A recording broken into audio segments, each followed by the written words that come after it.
جدیدیت اور مابعد جدیدیت، ساختیات اور پس ساختیات، اغراض و مقاصد۔ اس سبق میں آپ کو اطلاقی لسانیات کی ایک شاخ ساختیات کی تفصیلات دی جائے گی تاکہ آپ ساختیات کے بارے میں معلومات حاصل کر سکیں۔ اس حقیقت سے تو آپ واقف ہیں کہ ادب زبان کے استعمال کے بغیر وجود میں نہیں آ سکتا، لہٰذا ادب کا مطالعہ بھی لسانیات کے بغیر ممکن نہیں۔ اطلاقی لسانیات کی ایک اہم شاخ ساختیات زبان اور تخلیقی اظہار کے رشتے کو واضح کرتی ہے۔ ساختیات کی تمام تر توجہ زبان اور ادب کے تخلیقی اظہار کی طرف ہوتی ہے، جبکہ اس کی دوسری جانب لسانیات صرف زبان کی باریکیوں کو موضوع گفتگو بناتا ہے۔ یہی وجہ ہے کہ ساختیات کو اطلاقی لسانیات کا ایک اہم شعبہ مانا جاتا ہے۔ زیر نظر سبق میں جدیدیت، مابعد جدیدیت، ساختیات اور پس ساختیات کی تعریف، اس کی قسمیں اور اس کے دائرۂ عمل پر گفتگو کی جائے گی۔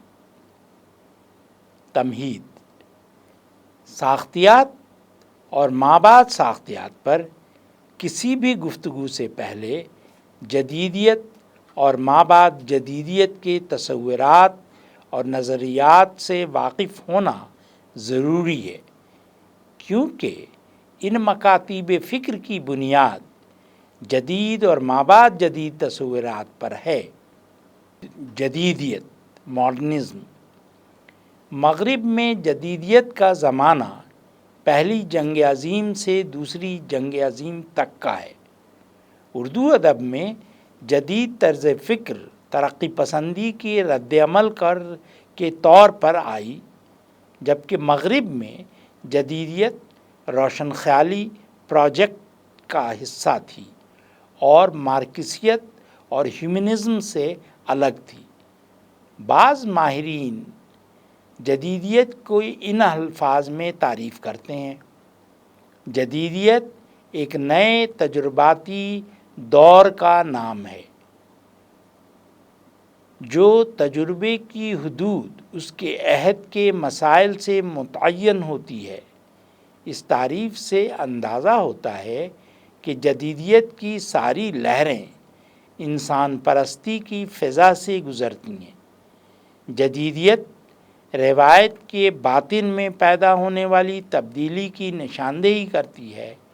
گویا جدیدیت ترقی پسند تحریک کی نفی کرتے ہوئے فرد کے داخلی کرب کا ایک ایسا اظہار سمجھا جا سکتا ہے جس میں خارجیت سے داخلیت، افراد سے فرد، شعور و غل سے خاموشی، بھیڑ سے تنہائی کی طرف منتقلی ہو۔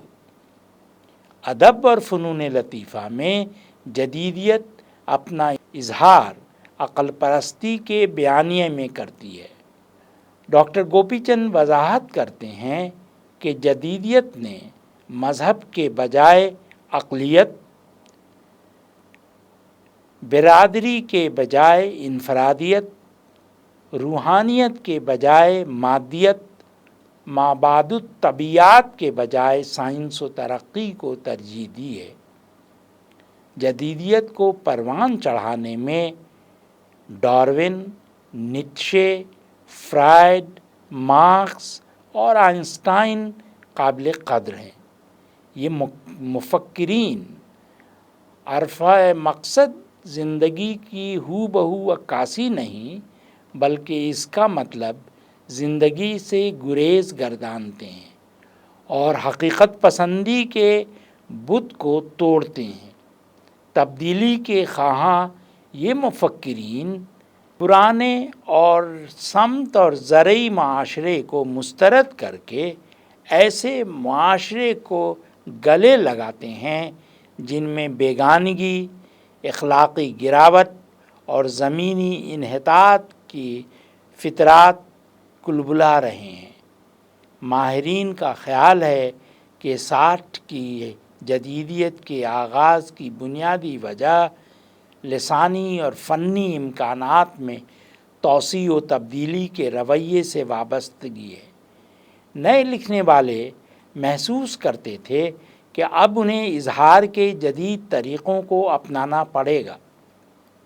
جدیدیت کے نظریات: ادب اظہار ذات ہے، فنکار کو اظہار کی پوری آزادی ہے۔ جدیدیت نے فن پارے میں نبض و ضبط، درجہ بندی، منصوبہ بندی، خاکہ پسند اور نقش جاتی نیز نظام مراتب پر توجہ دلاتی ہے۔ جدت پسند معرفت اور حکمت یعنی لوگوس پر کافی زور دیتے ہیں، نیز آراستگی اور تکمیلیت پر بھی اصرار کرتے ہیں۔ ادب میں تخلیق یعنی کریشن سے جدیدیت کا بہت قریبی رشتہ ہے۔ وہ تخلیق میں ٹوٹلائزیشن یعنی کلیت کی حمایت کرتے ہیں۔ جدیدیت علم معنی اور علم بیان پر بہت زور دیتی ہے۔ جدیدیت میں صنف اور اس کی حد بندی پر خاصی نظر ڈالی جاتی ہے اور فن پارے کا مطالعہ ایک مرکز یا محور کے اندر رہ کر کرنے پر اصرار کرتی ہے۔ جدت پسند بیانیہ، مہا بیانیہ، توضیح و تشریح، استعارے اور انتخابی عمل یعنی سلیکشن پر نگاہ ڈالتے ہیں اور فن پارے کے روٹ ڈیپتھ میں جانا جاتے ہیں۔ جدیدیت کا مزاج یزدانی ہے۔ جدید سرمایہ داری ہی جدیدیت کا ادارہ ہے۔ جدیدیت کا آغاز اور اس کا پیغام ٹیکنیکل اقتصادیات اور اس کے متعلق اداروں میں دیکھا جا سکتا ہے۔ جدیدیت کی داخلی حرکیت جدید سیاسی ادارے میں، جن میں بیوروکریسی پر مبنی ریاست ہے، شامل ہے۔ سماجی کلچرل پلورلزم بھی جدیدیت کا اہم پہلو ہے۔ ٹیکنالوجی، بیوروکریسی اور اکثریت یعنی پلورلزم جدیدیت کی نمایاں اداراتی خصوصیات ہیں۔ پلورلزم کا اولین سبب شہریت تھا اور دور جدید میں کثیر ذرائع ابلاغ اور عوام تعلیم ہے۔ ہر سوچ اور ہر فکر کی طرح جدیدیت بھی اپنے اختتام کو پہنچتا ہے، لہٰذا ماہرین کا خیال ہے کہ جدیدیت انسانی پرستی کا طویل بیانیہ ہے جو ختم ہو چکا ہے۔ سارتر کے فلسفے میں اس کی آخری ہچکیاں سنائی دیتی ہیں۔ جدیدیت کے ساتھ ساتھ انسانی عہد بھی ختم ہو چکا ہے۔ مابعد جدیدیت، پوسٹ ماڈرنزم۔ مابعد جدیدیت ایک فکری صورتحال ہے جسے لیوتھاز نے پریزنٹیشن آف انپریزنٹیبل سے تعبیر کیا ہے، یعنی حقیقت کے بعض ایسے اجزاء کی پیشکش جو بجائے خود پیشکش سے باہر ہوں، اور تصور اور شے کا ایک ایسا رشتہ قائم کرنا جو بلندی اور عروج کے حامل ہوں۔ مابعد جدیدیت عقلیت کی ایک نئی صورت گری ہے جو موجودہ عہد کا پتہ دیتی ہے۔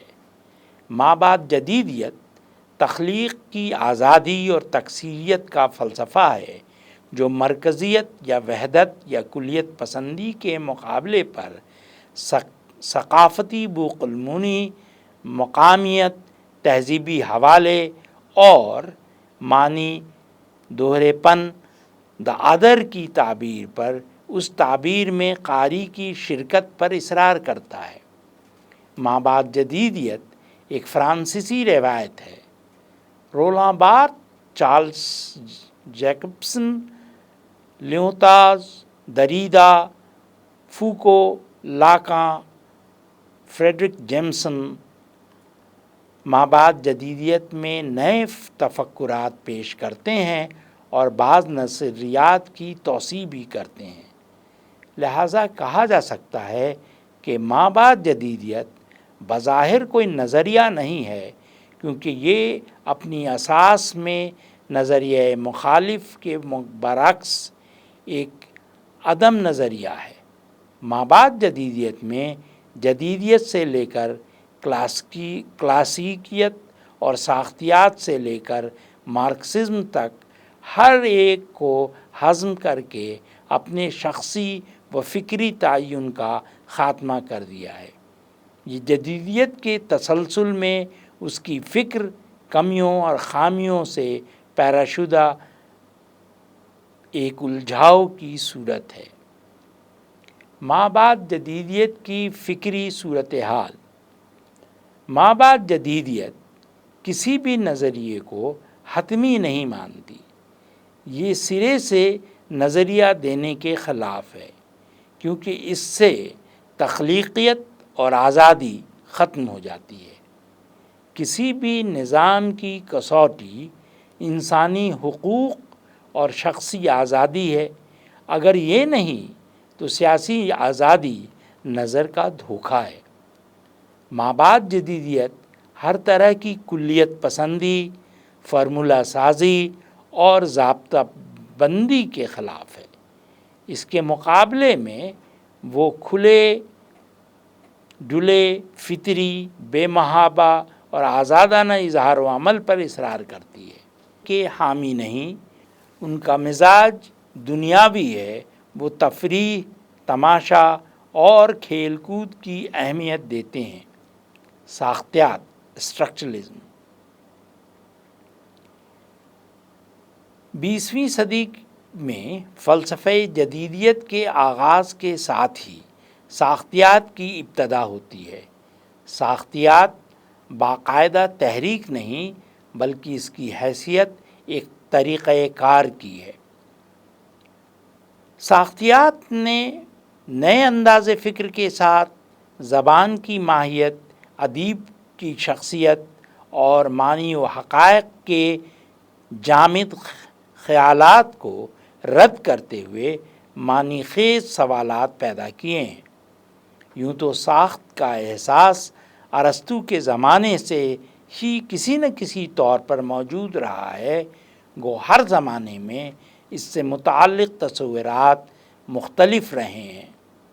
پیاژے کے نزدیک ریاضی، منطق، طبیعیات، حیاتیات اور سماجی علوم میں ساخت کا تصور ایک مدت سے رائج ہے۔ مشہور ماہر لسانیات فرڈیننڈ ڈی سسور نے نقاد رولاں بارتھ اور تودوروف نے ساختیاتی مطالعے کو اصول و قوانین دینے، ماہر لسانیات لیوی اسٹراس نے اشارہ یعنی سائن کے اصولوں کے تعین اور اس کے عمل پر روشنی ڈالی۔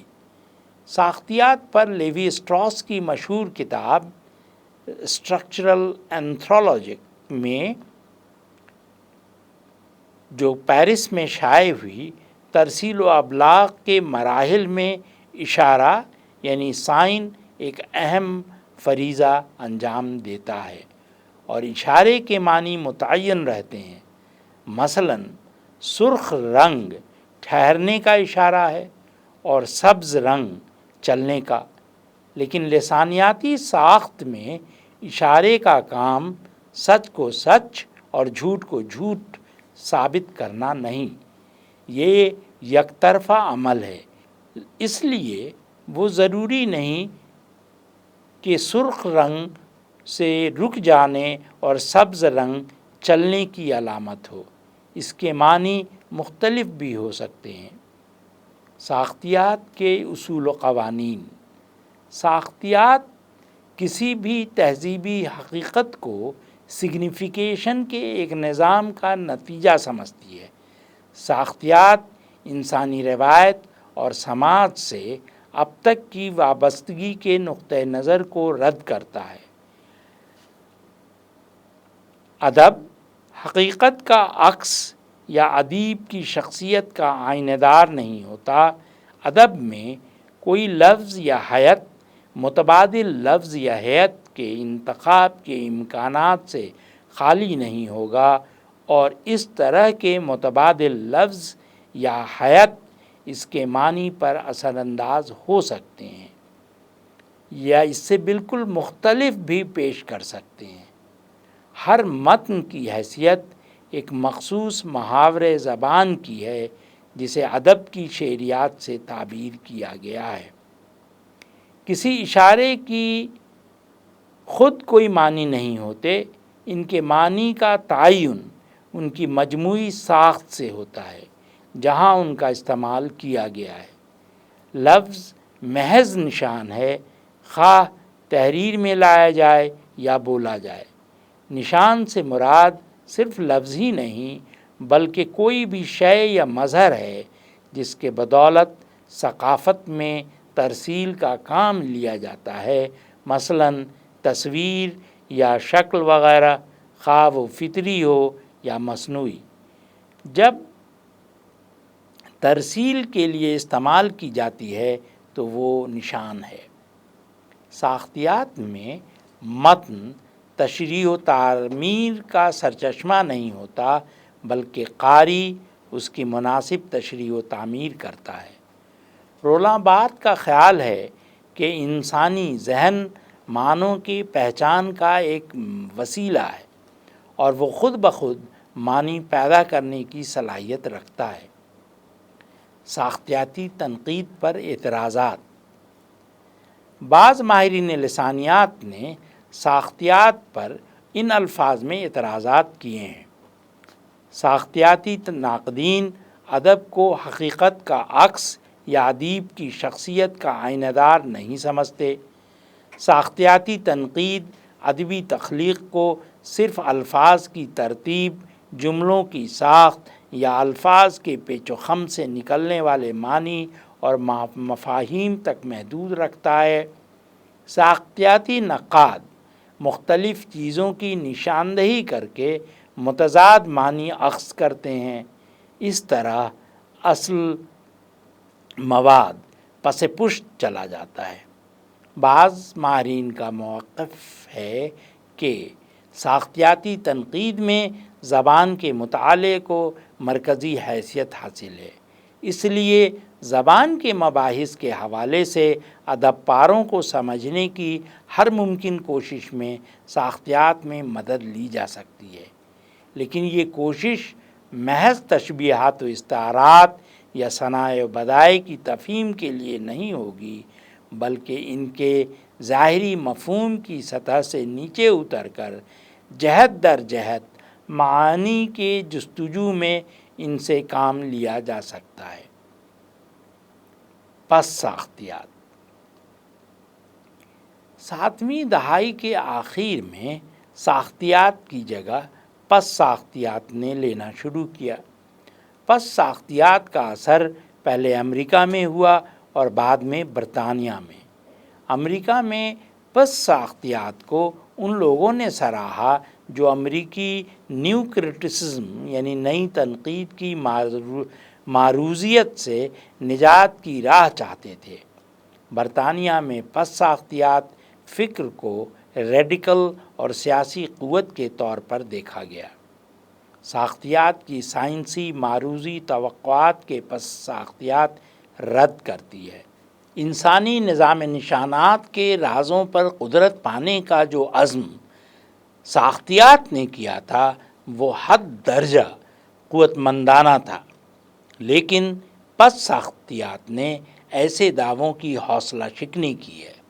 پس ساختیات فکر کو پروان چڑھانے میں 5 شخصیات قابل ذکر ہیں: رولاں Bharat, Jacques دریدا، Jacques Lacan, Julia کرسٹیوا اور فوکو۔ ان ناقدین کی تنقیدات کی روشنی میں جو نظریات سامنے آئے ہیں حسب ذیل ہیں۔ پس ساختیاتی تنقید کے رجحانات: پہلے سے طے شدہ معنی خیز ہے کیونکہ اس سے متن مقید ہو جاتا ہے۔ زبان صاف شفاف میڈیم نہیں ہے جس کے ذریعے سچائی یا حقیقت کو جوں کا توں بیان کیا جا سکتا ہو۔ ادیب، متن اور قاری کا رشتہ لطف و نشاط، لذت اور شہوانی نوعیت رکھتا ہے۔ جسم جسم سے بات کرتا ہے۔ لذت کا یوں احساس ہوتا ہے کہ وجود کی آخری حد تک کسی شے نے جھنجھوڑ کر رکھ دیا ہے۔ ہر فن پارہ اپنی ثقافتی اور ادبی نظام کی پیداوار ہوتا ہے۔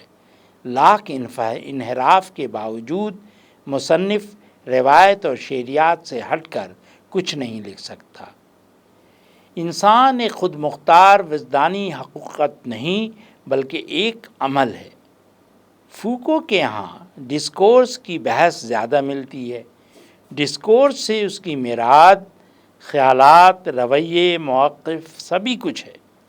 دیوانگی، جرائم یا جنس وغیرہ وہ کہتا ہے طاقت کا ڈسکورس سچ کی خدمت کے نام پر اجنبیت پیدا کرتی ہے۔ لیکن گوپی چند نارنگ کا اعتراض ہے کہ فوکو اپنی ڈسکورس کی نظریاتی بنیادوں کو واضح نہیں کرتا اور خود فوکو کے ڈسکورس کا حق سوالیہ نشان بن کر رہ جاتا ہے۔ سماجی نظام جب زیادہ ضابطہ بند، زیادہ پیچیدہ ہو جائے تو نئی شعری زبان کے ذریعے انقلاب لایا جا سکے گا۔ اہم نکات، پوائنٹس ٹو پونڈر۔ جدیدیت ایک نئے تجرباتی دور کا نام ہے۔ ہر تجربے کی حدود اس کے عہد کے مسائل سے متعین ہوتی ہے۔ اس تعریف سے اندازہ ہوتا ہے کہ جدیدیت کی ساری لہریں انسان پرستی کی فضا سے گزرتی ہیں۔ جدیدیت کو پروان چڑھانے میں ڈارون، نیتشے، فرائڈ، مارکس اور آئنسٹائن قابل قدر ہیں۔ ادب اظہار ذات ہے، فنکار کو اظہار کی پوری آزادی ہے۔ جدیدیت نے فن پارے میں نظم و ضبط، درجہ بندی، منصوبہ بندی، خاکہ پسندی اور نقش جاتی تنظیم نیز نظام مرتب پر توجہ دلائی ہے۔ جدت پسند بیانیہ، مہا بیانیہ، توضیح و تشریح، استعارے اور انتخابی عمل یعنی سلیکشن پر نگاہ ڈالتے ہیں اور فن پارے کے روٹ ڈیپتھ میں جانا چاہتے ہیں۔ جدیدیت کا مزاج یزدانی ہے۔ جدید سرمایہ داری ہی جدیدیت کا ادارہ ہے۔ جدیدیت کا آغاز اور اس کا پیغام ٹیکنیکل اقتصادیات اور اس کے متعلق اداروں میں دیکھا جا سکتا ہے۔ جدیدیت کی داخلی حرکیت جدید سیاسی ادارے میں جن میں بیوروکریسی پر مبنی ریاست ہے۔ سماجی کلچرل پلورلزم بھی جدیدیت کا اہم پہلو ہے۔ ٹیکنالوجی، بیوروکریسی اور اکثریت پلورلزم جدیدیت کی نمایاں ادارتی خصوصیات ہیں۔ پلورلزم کا اولین سبب شہریت ہے اور دور جدید میں کثیر ذرائع ابلاغ اور تعلیم۔ مابعد جدیدیت ایک فرانسی روایت ہے۔ Roland Barthes, Charles Jackson, Derrida, Foucault, Lacan, Julia Kristeva نے مابعد جدیدیت میں نئے تفکرات پیش کیے اور بعض نظریات کی توسیع بھی کی۔ لہٰذا کہا جا سکتا ہے کہ مابعد جدیدیت بظاہر کوئی نظریہ نہیں ہے کیونکہ یہ اپنی اساس میں نظریہ مخالف کے برعکس ایک عدم نظریہ ہے۔ مشہور ماہر لسانیات فرڈینینڈ ڈی سسور، نقاد رولاں بارتھ اور تودوروف نے ساختیاتی مطالعے کے اصول و قوانین دینے کی کوشش کی۔ ماہرین لسانیات لیو اسٹراس نے اشارے کے اصولوں کے تعین اور اس کے عمل پر روشنی ڈالی۔ ساختیات کی سائنسی معروضی توقعات کے پس ساختیات رد کرتی ہے۔ انسانی نظام نشانات کے رازوں پر قدرت پانے کا جو عزم سختیات نے کیا تھا وہ حد درجہ قوت مندانہ تھا، لیکن پس سختیات نے ایسے دعووں کی حوصلہ شکنی کی ہے۔ پس سختیات فکر کو پروان چڑھانے میں 5 شخصیات قابل ذکر ہیں: رولاں Bharat, Jacques دریدا، Jacques Lacan, Julia کریسٹیوا اور فوکو۔ ان ناقدین کی تنقیدات کی روشنی میں جو نظریات سامنے آتے ہیں ان کا ذکر پہلے آ چکا ہے۔ خلاصہ: جدیدیت ایک نئے تجرباتی دور کا نام ہے۔ ہر تجربے کی حدود اس کے عہد کے مسائل سے متعین ہوتی ہے۔ اس تعریف سے اندازہ ہوتا ہے کہ جدیدیت کی ساری لہریں انسان پرستی کی فضا سے گزرتی ہیں۔ جدیدیت روایت کے باطن میں پیدا ہونے والی تبدیلی کی نشاندہی کرتی ہے۔ گویا جدیدیت ترقی پسند تحریک کی نفی کرتے ہوئے فرد کی داخلی کرب کا ایک ایسا اظہار سمجھا جا سکتا ہے جس میں خارجیت سے داخلیت، افراد سے فرد، شورغل سے خاموشی، بھیڑ سے تنہائی کی طرف منتقلی ہو۔ ادب اور فنون لطیفہ میں جدیدیت اپنا اظہار عقل پرستی کے بیانیہ میں کرتی ہے۔ ڈاکٹر گوپی چند نارنگ وضاحت کرتے ہیں کہ جدیدیت نے مذہب کے بجائے عقلیت، برادری کے بجائے انفرادیت، روحانیت کے بجائے مادیت اور معبود طبیعیات کے بجائے سائنس و ترقی کو ترجیح دی ہے۔ جدیدیت کو پروان چڑھانے میں ڈارون، نیٹشے، فرائڈ، مارکس اور آئنسٹائن قابل قدر ہیں۔